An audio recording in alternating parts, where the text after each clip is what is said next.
So which is better, the ringer or the zone from Discraft? Well, we're going to find out right here, right now, today.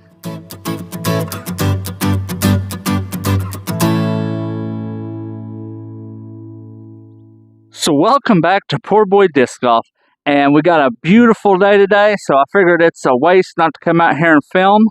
Today we got a disc versus disc. We got the Paul Ulibarri Ledgestone Ringer going up against a Discraft zone. Let me pull out my cheat sheet because these don't have the flight numbers on them, so PoorBoy's got to cheat a little bit. So first step is the ringer. Ringer is a speed 4, glide 4, turn of 0, and a fade of 2. The zone is a speed 4, glide 3, turn of 0, and a fade of 3. So the ringer has more glide while the zone is more overstable. So they match up pretty good, I think. I've thrown a ringer a long time ago in like some gummy plastic, but it's been a very long time. So here's the profile of both of them side by side. They look pretty much the same, except the ringer has a bead on the bottom. They are pretty deep, thin on the rim. They feel good. They're both in the really good plastic. But we're going to put them head to head and see which one's better as a driving putter and a putter. We're going to play holes 1, 7, and 8 down here at the Siloam Springs disc golf course. A little bit of wind, so it's going to be putting them up. They're both overstable, so they should do fairly good. I like to throw the harp, so these kind of fit right in there with it. So we're going to go out here, we're going to throw 3 holes, see which one comes up on top. Alright, so first throw, no practice throws. We're out here, the wind's blowing from left to right. It's kind of a headwind a little bit. So it's going to be pretty interesting. But first step is the ringer. We're going to do everything at standstill. No X step, nothing like that. So here we go. Straight. And that nice fade at the end. Alright, let's see how the zone does. Alright, so the ringer's pretty straight, faded a little bit. Let's throw the zone, see if it does any better.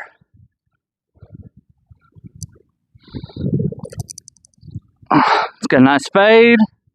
Looks like it's going to be a little bit behind the ringer. Let's go see. Alright, so you can see the zone's there. About, I'd say about 5-6 feet farther is the ringer. So we're going to throw them both at the basket and see how they do as approach.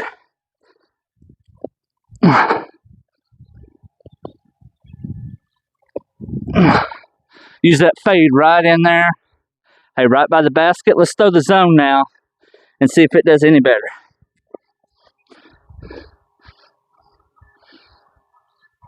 Throw it out wide with that fade. Nice roll at the end. Alright, so they're both pretty much down here. Feel good in the hand. Both of them. First time throwing them. So, it's not too bad. Oh, almost missed that one. But we'll go on to hole 7. And then we'll throw it 8 and see if we can get a little bit more out of them. Alright, so we're on hole 7. This is the shortest hole on the whole course. 211 feet. We got the ringer. We're going to try to put a little bit more on it. I'm going to put them both on a pinch grip. Since they have that nice fade, hopefully they'll come back. Put them on nice hyzer. Let's see if we can get it up there. Nope. Straight in the weeds. Alright, let's see if we can put the zone in the weeds as well. We're going to do a pinch grip, put a little bit more on it. Oh, no, it's going to come back. Let's go play. Okay, so the ringer got in the weeds. We're going to do kind of like a up throw, like if you were going to scramble. So here we go.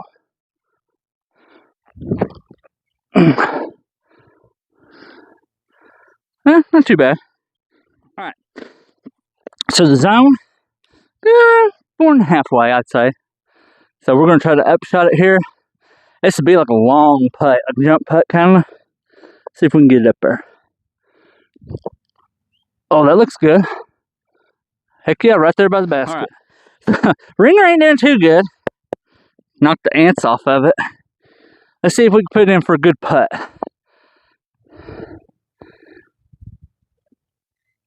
Hey, right in there. So, the zone, this was its hole to shine, apparently. So, I guess you could say they're neck and neck going into the third hole. So, poor boy wore the wrong shoes, so I had to pull out the sandals. So, I'm out here throwing barefoot for this disc versus disc. So, we're up here at hole 8, par 3, 274 feet. Guardian trees, you got to do it low, and hopefully it has a good fade. So these discs will be really good for it. So first step, we're going to throw the ringer.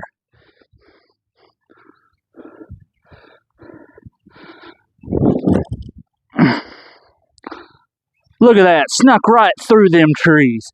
Man, that was a good shot. So we're going to have a bunch of feet prints out here, but we're going to throw the zone, and maybe we'll get some good luck and it'll sneak through them trees like the ringer did. Nope, went to the side. Right in front of that tree. So, hey, they both look pretty good. Let's go see. So, here's the ringer. The zone's right over there in front of that tree. The zone maybe is a foot closer, if that, to the basket. So, it's pretty good, you know, both of them. I'm really liking it. Let's do an upshot. See if we can get in the basket.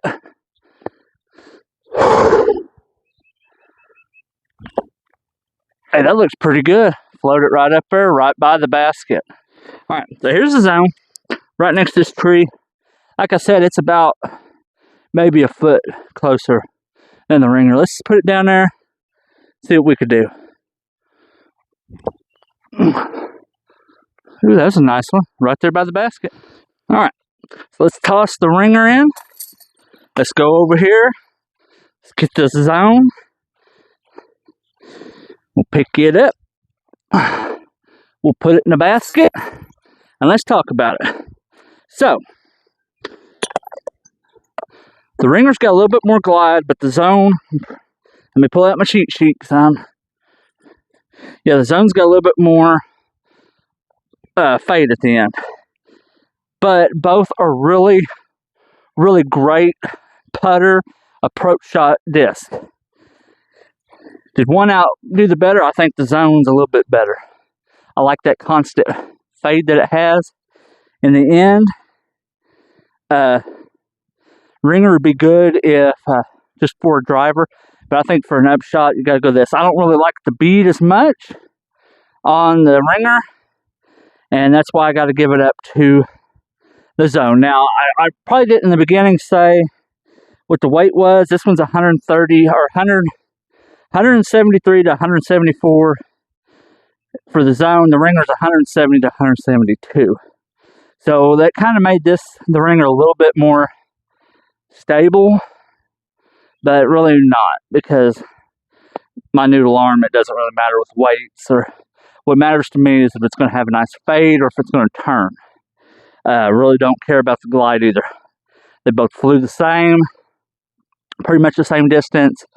It's just this one's got a little bit more fade, and I love to have that constant fade that I can control every single time. So with that, Poor Boy thinks the zone is the winner of this disc versus disc. But hey, what do you all think? Leave your comments down below. And as always, this is Poor Boy reminding you to play the sport and grow the sport that is disc golf. Thanks for watching.